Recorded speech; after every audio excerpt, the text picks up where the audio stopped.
2026-এর April মাসে আবার বাংলার মানুষের আশীর্বাদে মমতা ব্যানার্জি চতুর্থবারের জন্য বাংলার মুখ্যমন্ত্রী হবেন। আইনের ওপরে কেউ নয়, তার বিরুদ্ধেও আইনি ব্যবস্থা হবে। আইন যা সাধারণ মানুষের জন্য, পুলিশের জন্য একই। বিরোধীরা কি বলল আমার জেনে লাভ নেই, এরা ঘেউ ঘেউ করবেই, কারণ একজন শূন্য, একজন নিশ্চিহ্ন আর একজন অপ্রাসঙ্গিক বাংলার মানুষের কাছে। তো ওদের তো কিছু কথা বলতেই হবে, ওদের ঘেউ ঘেউয়ের কোনো উত্তর আমার কাছে নেই। আমি আপনার চ্যানেলে বলছি 10,000 কোটি টাকার দুর্নীতি হয়েছে।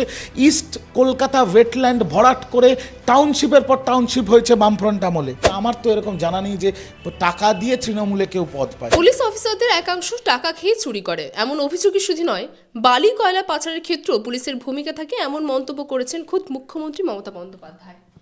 মুখ্যমন্ত্রী যে মন্তব্য করেছেন তারপরে তো আমাদের বলার কিছু থাকে না।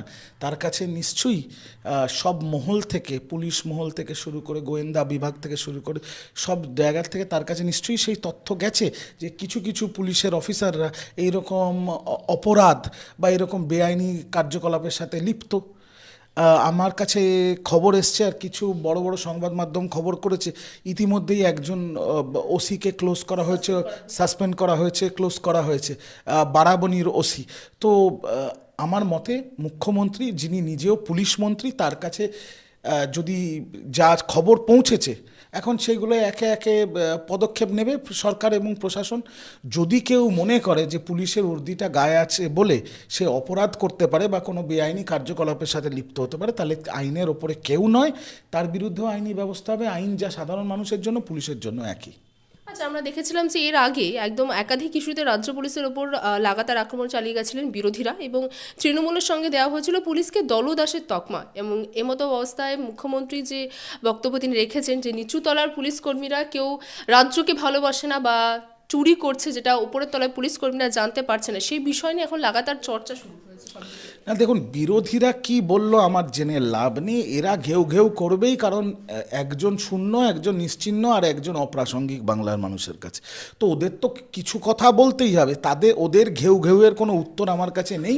আমি শুধু এইটাই বলবো যে এটা ঠিক, মুখ্যমন্ত্রী একদম ঠিক বলেছেন যে একদম নিচুতলার গ্রামের থানার, যেমন দুদিন আগে একটা ঘটনা ঘটেছে, আমাদের নন্দীগ্রামের 1 নম্বর ব্লকের সভাপতি বাপ্পাদিত্য গর্গকে আক্রমণ করা হয়েছে, বিজেপির গুন্ডারা আক্রমণ করেছে, এবং তাদেরকে না ধরা হয়েছে, না সেইভাবে খোঁজ করছে নন্দীগ্রাম পুলিশ। গতকাল আমাদের লিডার কুণাল ঘোষের নেতৃত্বে থানার বাইরে একটা সভা মঞ্চ করে সেখান থেকে পুলিশকে বারংবার বলা হয়েছে যে আপনারা পদক্ষেপ নিন। তো এটা তো ঠিক যে একদম নিচুতলার কিছু পুলিশ কর্মীরা বিরোধীদের থেকে কোনো একটা মানে ফেভার পেয়ে বা কোনো একটা স্বার্থে তাদের সাথে সাঁঠগাঁঠ করে চলছে।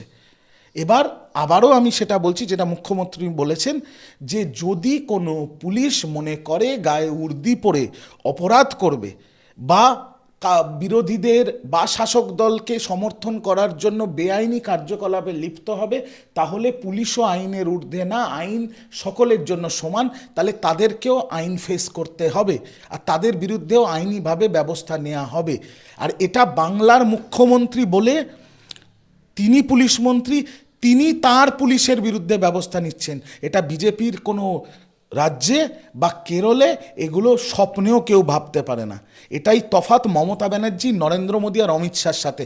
অমিত শাহ যেখানে ইডি সিবিআইকে ব্যবহার করে রাজনৈতিক প্রতিহিংসার জন্য, ইডি সিবিআইকে লেলিয়ে দেয় তৃণমূল কংগ্রেসের বিরুদ্ধে, সেখানে মমতা ব্যানার্জি পুলিশ মন্ত্রী হয়ে নিজের পুলিশ দপ্তরে যারা যারা বেআইনি কার্যকলাপে লিপ্ত বা অপরাধ করছে তাদের বিরুদ্ধে ব্যবস্থা নিচ্ছে। এই জন্যেই বাংলার মানুষ তিনবার মমতা ব্যানার্জিকে আশীর্বাদ করেছেন।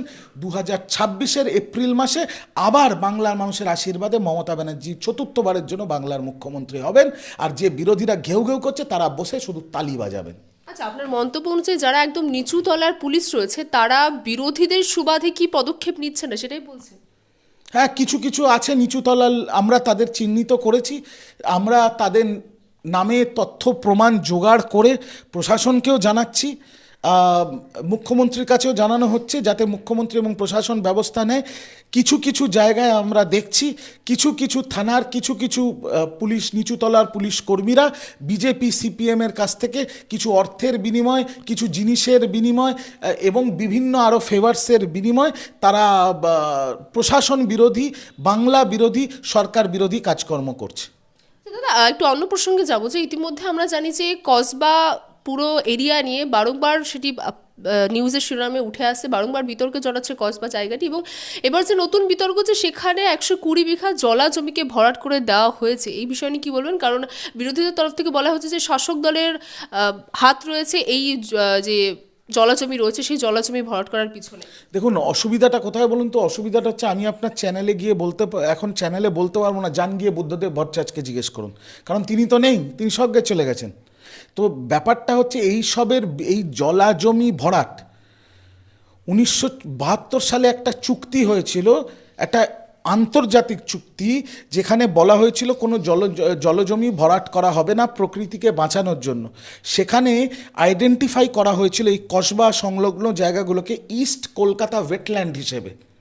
তো এই ইস্ট কলকাতা ওয়েটল্যান্ডের জমি ভরাট করে বিল্ডিং তৈরি, এই বীজ বপন করেছে তো বামফ্রন্ট। এই জলাজমি ভরাট করে সেখানে দিনের পর দিন টাউনশিপ তৈরি হয়েছে বামফ্রন্ট আমলে। আমি আপনার চ্যানেলে বলছি 10,000 কোটি টাকার দুর্নীতি হয়েছে ইস্ট কলকাতা ওয়েটল্যান্ড ভরাট করে, টাউনশিপের পর টাউনশিপ হয়েছে বামফ্রন্ট আমলে। এখন ধোয়া তুলসী পাতা সতী এখন সিপিএম, কারণ বুদ্ধবাবু, সুভাষ চক্রবর্তী, অনিল বিশ্বাস এখন সব পরলোক গমন করে গেছে, কাউকে আর ধরা যাবে না, তাই নাটক হচ্ছে। এরা করেছে এই নোংরামিগুলো, সেই পাপের বোঝা এখন আমাদের বহন করে যেতে হচ্ছে। আর যেখানে বামফ্রন্ট আমলে যে জলাজমি ভরাট হয়ে বিল্ডিং হয়ে মানুষ থাকছে, সিপিএমের লোকাল এলসিরা মাল তুলেছে গেছে, এখন কচি কচি মাকুনিরা ঘুরে বেড়াচ্ছে। আর যারা 30-40 বছর ধরে সেখানে বাড়ি করে থাকছে, এখন কি হবে? তাদের বাড়ি ভাঙা হবে, সেগুলোকে খুঁড়ে আবার পুকুর হবে?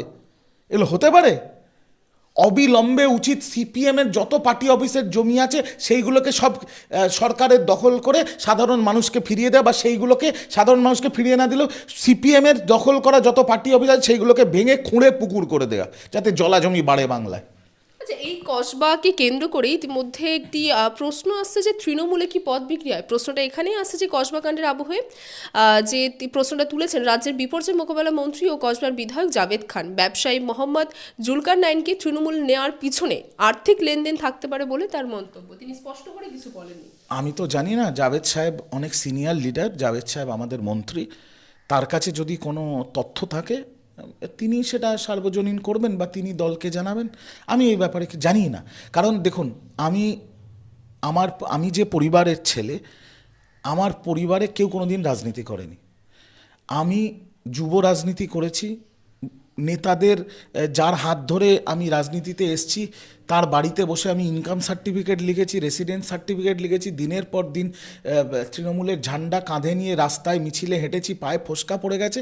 আস্তে আস্তে ধাপে ধাপে সেই 2010 আর আজকে 2024, 15 বছর বাদে আমি আমার পারফরমেন্সের নিরিখে আমাকে দলের মুখপাত্র করেছে, দলের জাতীয় মুখপাত্র করেছে।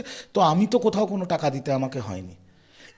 এবার জাভেদ সাহেবের কাছে যদি স্পেসিফিক কারুর বিরুদ্ধে কোনো তথ্য প্রমাণ থাকে, আমার দৃঢ় বিশ্বাস জাভেদ সাহেব সেটা দলকেও জানাবেন এবং সেটা সার্বজনীন করবেন। আমার তো এরকম জানা নেই যে টাকা দিয়ে তৃণমূলে কেউ পদ পায়, কারণ টাকা দিয়ে তৃণমূলে পদ পেলে রিজু দত্ত মুখপাত্র হতো না, দেবাংশু ভট্টাচার্য লোকসভার টিকিট পেত না, তৃণাঙ্কু ভট্টাচার্য ছাত্র সভাপতি হতো না, সায়নী ঘোষও যুব সভাপতি হতো না। তো আমি জানি না, এটা আমার খুব অজানা বিষয়, এটা আমার কাছে খুব অদ্ভুত। আচ্ছা, একটা শেষ প্রশ্ন করবো যে ইতিমধ্যে আমরা জানি যে তৃণমূলে একদম প্রথম সারির নেতা থেকে শুরু করে যুব নেতা, মানে যেখানে সৌগত রায়, ববি হাকিম থেকে শুরু করে কল্যাণ ব্যানার্জি, তৃণাঙ্কুর ভট্টাচার্যের একাধিক একে অপরের মন্তব্য সামনে আসছে, যেখানে বারবার প্রশ্ন উঠছে যে তৃণমূল কংগ্রেসে কি অন্তদ্বন্দ্ব কি প্রকাশ্যে আসছে? তৃণমূল কংগ্রেস একটা পরিবার, আমাদের ব্যক্তিগত পরিবারেও যেমন মা বাবার সাথে মতবিরোধ হয়, স্ত্রীর সাথে মনোমালিন্য হয়, ভাই বোনেদের সাথে মতবিরোধ হয়, ঠিক একইভাবে তৃণমূল কংগ্রেসের পরিবারেও মতবিরোধ মনোমালিন্য হয়। কিন্তু মনে রাখবেন, যখন বাইরের থেকে কেউ, যেমন আপনার পরিবারে ঢিল মারতে আসলে আপনাদের পরিবারে সবাই এক কাঠা হয়ে যায়, তৃণমূলও কিন্তু একটা পরিবার। আমাদের মধ্যে কোনো রকম গোষ্ঠীদ্বন্দ্ব নেই, মতবিরোধ মনোমালিন্য থাকতেই পারে, কারণ এটা গণতান্ত্রিক দল। কিন্তু যারা তৃণমূলকে নিয়ে এত চর্চা করছে, যারা বলছে তৃণমূলে গোষ্ঠীদ্বন্দ্ব, তাদেরকে বলুন না নিজেদের চরকায় তেল দিতে।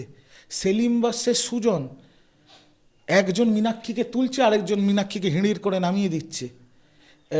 BJP Sukanta versus Suvendu versus Dilip Ghosh, Suvendu Dilip ঘোষকে লাথি মেরে পাঠিয়ে দিল আসানসোল থেকে, মেদিনীপুর থেকে আসানসোল, তার আগে আন্দামান। আর এইদিকে সুকান্ত মজুমদার, তাদেরই পুরনো আদি তৃণমূল বিজেপি কর্মীরা মুরলীধন সেন স্ট্রিটের সামনে সুকান্তর পোস্টারে তালে তালে জুতোর বাড়ি মারছে। আদি ভার্সেস নম্বর লেগেই আছে। বিজেপির মন্ত্রী সাংসদকে, জগন্নাথ সরকারকে তালাবন্দি করে দিচ্ছে বিজেপির কর্মীরা। তো নিজের চরকায় তেল দিতে বলুন না। আমরা 213 ছিলাম, এখন 221, আগামীকাল রেজাল্ট বেরোনোর পরে আমরা 225। একজন 77 পেয়েছিল, কমে কমে এখন 62 না 63, বাকি দুটো শূন্য। তো ওদের বলুন নিজের চরকায় তেল দিতে, আমরা আমাদেরটা বুঝে নেব। বাংলা হান্টের আরো খবর দেখতে নজর রাখুন। বাংলা খবর মানেই বাংলা হান্ট।